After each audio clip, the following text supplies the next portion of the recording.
Hi everyone, welcome back.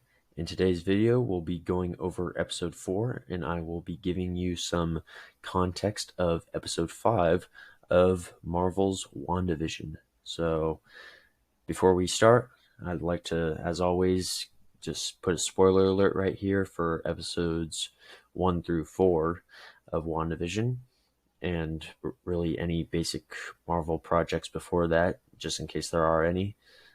So watch whatever you need to watch before you see this video.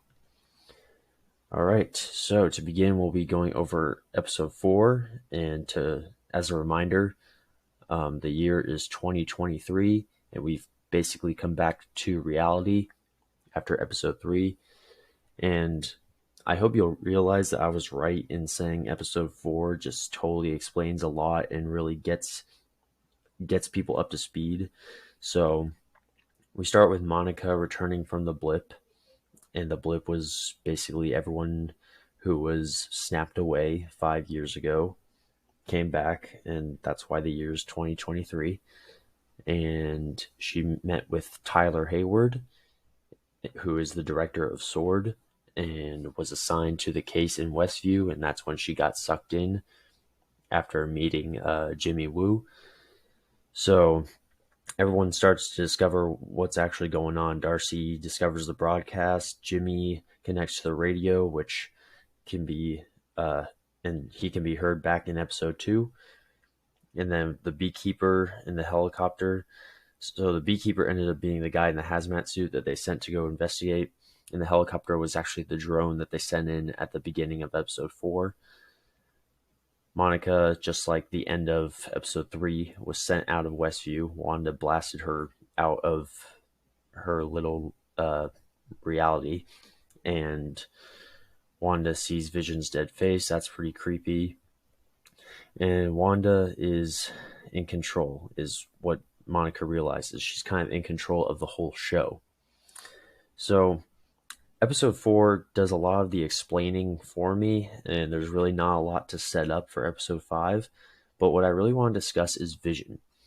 Now, this is really disturbing, and this is what Wanda sees, and then this is from Infinity War after he was killed by Thanos. So it makes you wonder, was Wanda just having a bad memory? Or reliving the memory of seeing him like that, or is this whole thing about she's playing with Vision's dead body, which is a lot darker, but still something to keep in mind. And obviously that's going to be revealed at some point, the answer to that question. Another thing about Vision, he looks into the camera twice so far. This was in the middle of episode 3, and this was at the end of episode 4. And you wonder, why is he the only one doing this? He's the only one breaking the fourth wall like this. And you see how suspicious he's getting just by looking into the camera. All right, so to move on to episode 5, there's not much to say. You're gonna get some new characters. You got the twins, and they get a dog.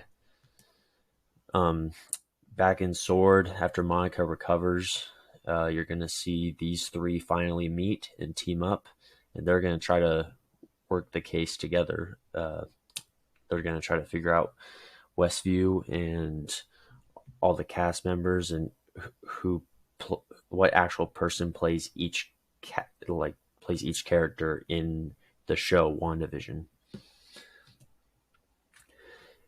And inside of Westview, Agnes, she's right here. She's gonna have her own little weird scene. She's a bit suspicious, and same thing with Norm. While Vision's at work, he's gonna have his weird piece of dialogue, and you'll just see what happens with them. Just keep an eye out for them. All right. Like I said, there's really not much to say. I thought episode 4 did a lot of the clearing up for me. In episode 5, you're going to see the best of both worlds. You're getting the actual show, WandaVision, and you're also getting reality at S.W.O.R.D., where they're trying to figure out everything that's going on inside of what we now know to be, or at least think to be, Wanda's own little reality and a TV show that she created, a sitcom. But yeah, that's it. And in the next video, we'll be going over what happens in episode 5, and I will give you some context, anything you need to prepare to watch episode 6. All right, see you back here.